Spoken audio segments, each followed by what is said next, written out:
have you here today. And I am super glad to have back our now, I think, kind of our favorite guest.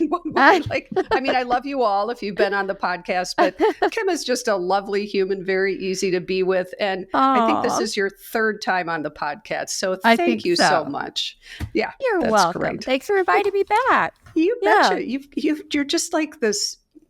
You have such a wealth of information that folks seem to appreciate. So when I talk to people, yours is one of the episodes that people mention. So, thank you. Well, you bet. So today we're going to be talking. I'm going to introduce my guest. This is Kym Tolson. Kym calls herself the traveling therapist, and I think you do several things right now, but she's a business owner, therapist, entrepreneur. She's developed multiple income streams that allow her to live an amazing life. Yeah. Right? She travels the world while earning income to fund her traveling obsession. How smart is that? And she, right? I mean, here I am in Chicago. It's fall, Oh my gosh. Yes. So she helps therapists create and maintain prosperous private practices while traveling the world through courses, memberships, and free support communities. So welcome back, Kym Tolson. Thank you so much for being here. Thank you. Thanks for having me. I'm excited to talk about today's topic. Well, yeah. So you were here recently speaking with us about billing, nobody's favorite topic on the one hand, but so necessary and lots of good information. But today we're going to talk about something it sounds like you're very passionate about. I'm excited to learn about, and this is AI, artificial intelligence. Let's say the word intelligence properly, in the world of psychotherapy. So I would love to hear how you got into this and what you would like our guests, our listeners, to know. Well, it's, my whole life, I've always kind of looked for shortcuts, right? So I've always been sort of on the cutting edge of technology. Like as soon as there's a new cool thing that comes out, I'm always on it. And AI really started emerging maybe 5 years ago with something called Jasper, and Copy AI is when I really got into it. It was these programs you could go into, and it just made things like writing blog posts a little bit easier. Or, if you want to do an email, they had templates where you could just kind of plug it in and it would write it for you. And the first time I did it, I was like, oh my gosh, right? I was so excited about it. So of course I start telling people about it. And then ChatGPT came out, which was, I guess it's almost 2.5 years ago now. And when that came out, I was like, this is the future of the world. I just saw the potential with it. It's unlimited what you can do with ChatGPT. And since then it's evolved so much. And there's just every day there's a new program coming out. There's a new type of AI. There's a new way to use it for running your private practice. So with all that being said, knowing who I am, right? Everything I'm obsessed with, I have to create something around it and then share it with the rest of the world. So I put together, the brand is called Run Your Private Practice with AI. And from that evolved a podcast called Run Your Private Practice with AI, and something called the Clinical AI Club, which is a membership for therapists. And every month we have an implementation session for 90 minutes. And that's just a bunch of therapists geeking out on AI and just talking about all of the new things we figured out since the last time we met. And then, in the club, I drop a module every month. So it's onboarding your clients with AI, or hiring with AI, or social media marketing with AI. So every month I do a different piece of content related to how to use AI to run your private practice. And it's awesome. I love it. Every month is something new. And I'm just I thought of something else, you guys. I'm so excited. And I'll create a module and a bunch of prompts and then teach them how to use it to do that particular thing that we're talking about that day. Yeah. That's amazing. So we'll have all this in the show notes, folks, so that you can take advantage of this and connect with Kym, because how great would that be? I'm really curious. I have a fairly good-sized group practice, and some folks are already, they've come clean and said, well, I use ChatGPT to do my notes at times. Wait, no, that's a bad plan. So if somebody wants to use ChatGPT for their notes, is that a good idea? I'm thinking not, but can you tell us why not, and what you've learned about that, and then what should people? Yeah, I mean, so you can use ChatGPT for generic notes. It's not HIPAA compliant. There is a HIPAA compliant version. It's called Bastion GPT that you can use. But if you're going to use it for that, you never want to put any PHI whatsoever. You want to do a very generic statement around client says anxiety is decreased after using deep breathing and reports, some issues related to grief or something like that, like super general that you could never identify the client. But even that little blurb, if you say, turn this into a SOAP note, it's going to turn it into a SOAP note for you like instantly when you do that. Okay. Now, what ChatGPT does, though, is it like has this thing called hallucinations, right? So if you tell it to do a SOAP note, it's going to hallucinate information that you didn't put in the blurb. So you have to be very careful with that, to go back and read the note and, make sure it's not making something up. Because what therapists will do, right? They'll use it, they'll put it in real quick. They'll say, this is a great note, copy, pasted, not even read it sometimes. And then you've got some information in the client chart that's not even true. So you have to be super careful with that. Yeah. Reading it back, but it's a quick way to write a note and at least get like the core of the note. Then you can go back in and edit it if you want to. What I recommend is using a HIPAA compliant AI note writer. And I actually am partnered with a company called Berries. That's BERRIES. And they are cutting edge, HIPAA compliant. I'm their like clinical consultant. So I'm helping them make sure the product's perfect for therapists. But it writes progress notes. It writes treatment plans. It does a client summary at the end of the session, and you can just hit send and securely email it to your client. And it's going to summarize the session. It's going to say, here's the homework we talked about. Here's what you need to work on for the next week. Here's your next appointment. So it does that instantly for you in That's like amazing. 2 seconds. It's amazing. Yeah. And the treatment plan. So it generates a treatment plan. You can do assessments with it. So you can have like an assessment session. It's got an assessment note. And then you could say, okay, and I'll write a treatment plan for me that meets medical necessity and is very specific to this particular client. It writes it in about 2 seconds. It meets medical necessity. It's specific. It has goals, objectives. It's measurable, all of that. So I recommend a program like that versus maybe ChatGPT, where you're risking a potential HIPAA breach if you accidentally say a little too much, because we don't know what's happening with that data. We're using like these public-facing chatbots like ChatGPT. Yeah. Or the hallucination. I mean, so yes, the data breach, but I've played around in ChatGPT and I've watched it hallucinate. It's like, what? That's it's like, bad. I didn't say that. I didn't say that's right. What are you doing? Right. So, and which is fine if, you're playing around, but certainly not if you're doing a clinical note. So, exactly. So of all of the programs you've explored, and I'm assuming there are many, Berries would be at the top. And you're advising them, which is fabulous. So what is it that you're helping Berries understand that maybe others don't? Yeah. For example, the notes it was writing was doing some interventions around supportive listening, right? And somebody was giving me feedback saying that's not exactly going to meet medical necessity for the insurance companies to pay for these clinical notes if I ever get audited. So most recently, we were just developing like an intervention bank that meets medical necessity. So DBT, and, just talking about all the interventions that a therapist can be doing that actually meets medical necessity. So things like that. I've helped them craft how the treatment plan should look around specificity and medical necessity, and actually what is a measurable goal and how do we measure it and what intervention tools can we use. And you and I talked about that actually during the last podcast around those brief assessment measures that you can do. So making the treatment plans really meet that medical necessity, because I do have this background in insurance billing too. And I talk to therapists all day long that are getting audited and they're like, yeah, this is what the auditor said was wrong. So, I've kind of helped them compile a really good system to make sure that we're being compliant. And then most recently, we just released my audit-proof progress note inside of Berries.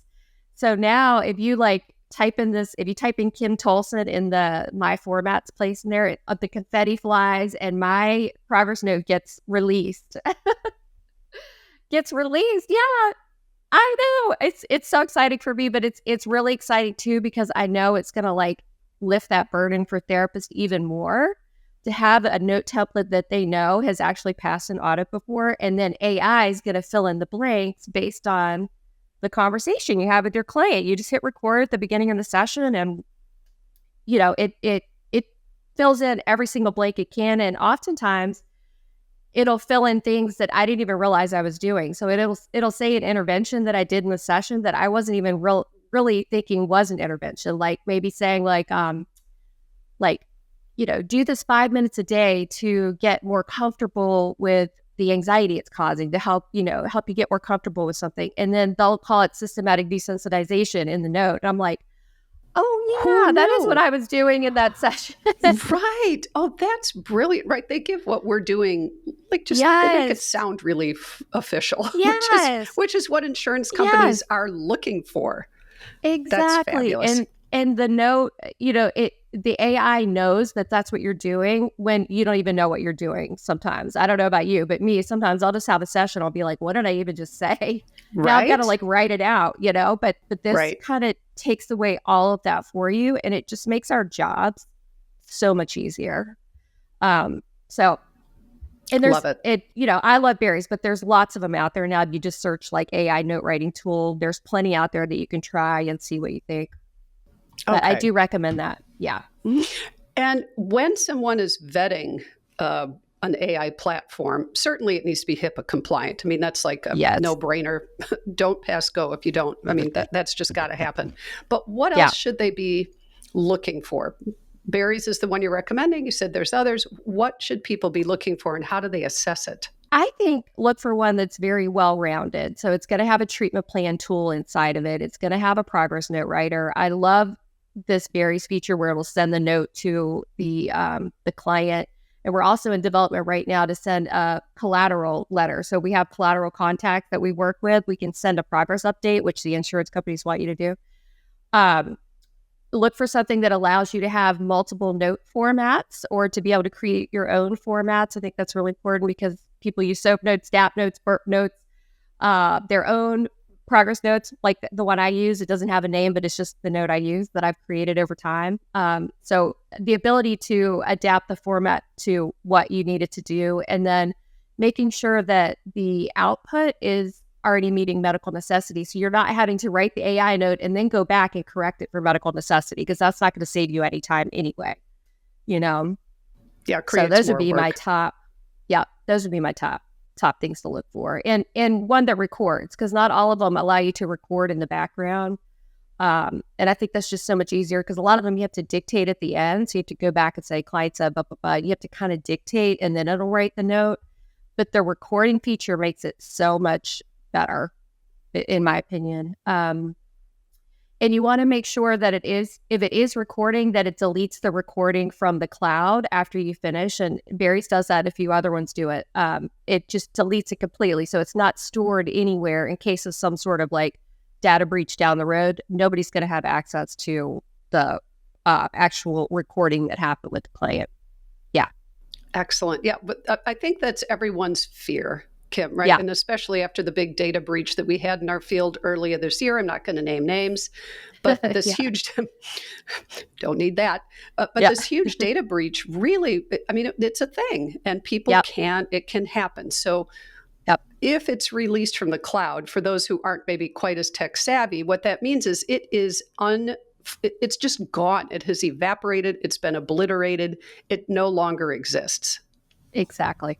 Okay. Yeah. So I think that's important. 100%. Right. So, because it is having this third party listen in.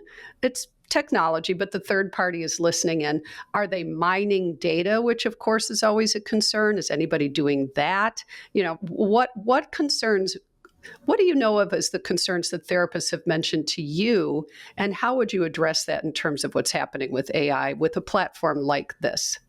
Yeah, I mean, exactly what you just said. Are they mining data? ChatGPT, there is functionality in there where you can go in and turn off and say, I don't want my data used to train the model. But really not many people know about that setting, or do they go in and set it? So if you are, any information you're putting in there is training the AI model. So, not to say that somebody's going to be able to say, oh, what did Kym Tolson say? And, piece together this information and form a client and be able to identify the client. But still, you just never know. Maybe I put some scenario in and later somebody asks for like a fictionalized client example for something, and they just somehow pull my data and the client reads it and it's like, this sounds awfully like my story, like, Right, how did they get this?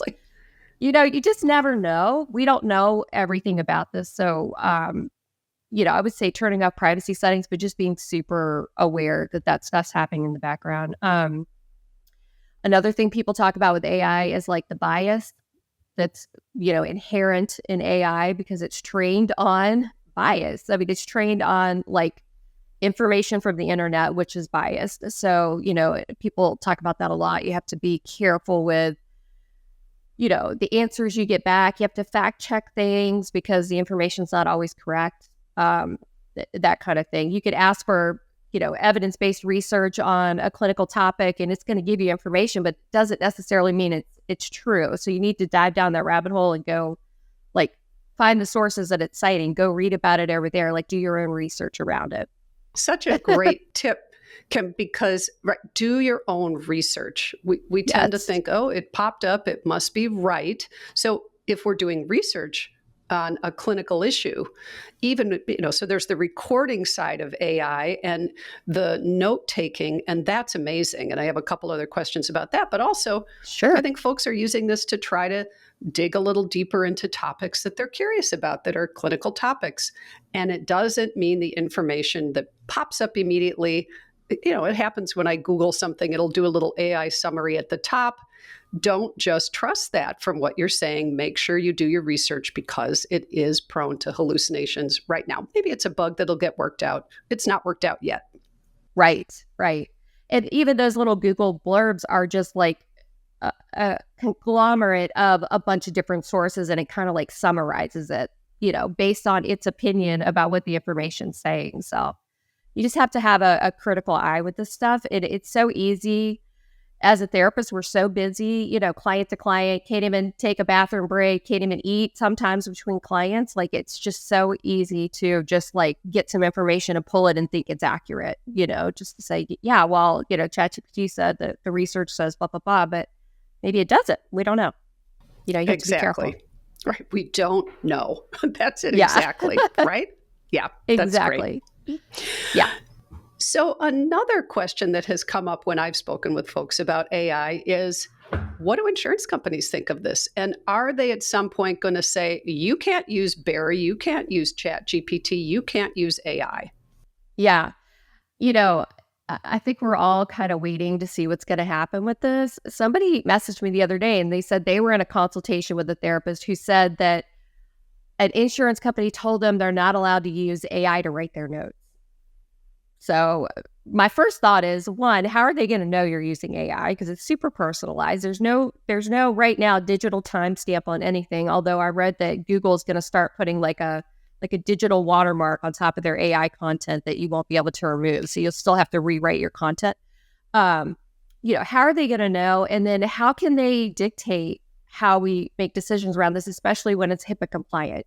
So I don't know. I mean, it's the same thing as them starting to put these mandates around. You have to be located physically in the state to see the client, which is ridiculous to me because our licensing laws don't say anything about it. So it's like, until my board says I can't use AI and gives me a really good reason around it, I just don't even know how they'll make that leap. But they never cease to amaze me with these crazy things they put in place. So I would say, check your contract and don't worry about it as long as you're being HIPAA compliant and, the note is specific to your client. It's not just some generalized thing that you could just cookie cutter into a note, With AI, that's not a problem. It makes it very specific, which is great for insurance companies, Yeah. Well, I would think especially if the program is listening in and then producing a note, Yes. That's actually a little more accurate than your memory. Oh, it's 48 hours later. I got to get my notes done. What happened in that session? I think it was, I mean, from where I sit, I Exactly. think it's almost more accurate. So, Same. and the client gets a copy. Who has time to do that? So I Nobody. think for clinical care, this can, in some ways, really be better. So I'm Right. excited about it. And improve client outcomes, which the insurance companies really want. They want you to get the client in and get the client out cured, pretty quickly. So, this speeds up the process in a lot of ways. Yeah, say more about that. How does it speed up the process? Well, just if the information that we're putting in the notes and developing the treatment plans with have an AI behind it that's more intelligent in a lot of ways than we are. Like you said, it picks up on things that I don't even remember I said in the session. It's like, oh, I did say that, or I did not even pick up on that little nuance that the client said. And then the AI has already written a treatment goal objective about this. Like, yeah, that should be a goal. Oh my gosh. Okay. So let me put that goal down too. Let me talk to the client about this goal. Just having like a therapy assistant on your shoulder, basically, that's kind of helping guide you through the process. I feel like it's going to make us more efficient as clinicians, and especially because we all have blind spots. We all have things that we're missing.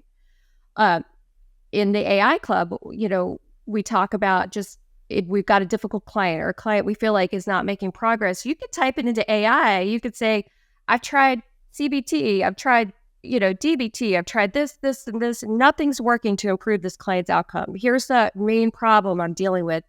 You would be amazed if you tell it to act like a clinical consultant, the feedback it would give you around trying to improve outcomes with that client. So things like that, I feel like AI is going to help us be way more efficient and better clinicians in the long run. Yeah. That's such a good point. Personally, I would love that. At this point in my career, I remember in the beginning, I already felt like an imposter, like many of us do. I was worried I didn't know what I was doing. So I can see this being helpful for newer clinicians. It's like having a coach, right? And then certainly at my stage of my career, I feel like I know a lot, but I'd love having a coach for myself too, because I've done it for such a long time that I do what I do. And so even therapists have been doing it, and maybe especially therapists who've been doing the work for a long time. Boy, having an extra something, an extra entity who can help me and draw from sources that I never would have thought of. That just sounds like a great application I hadn't really thought of at all, Kym. So what else would you say? What are some other applications I mean, so far this sounds great for therapists. Like, why wouldn't we be doing it? But what are some other applications for us?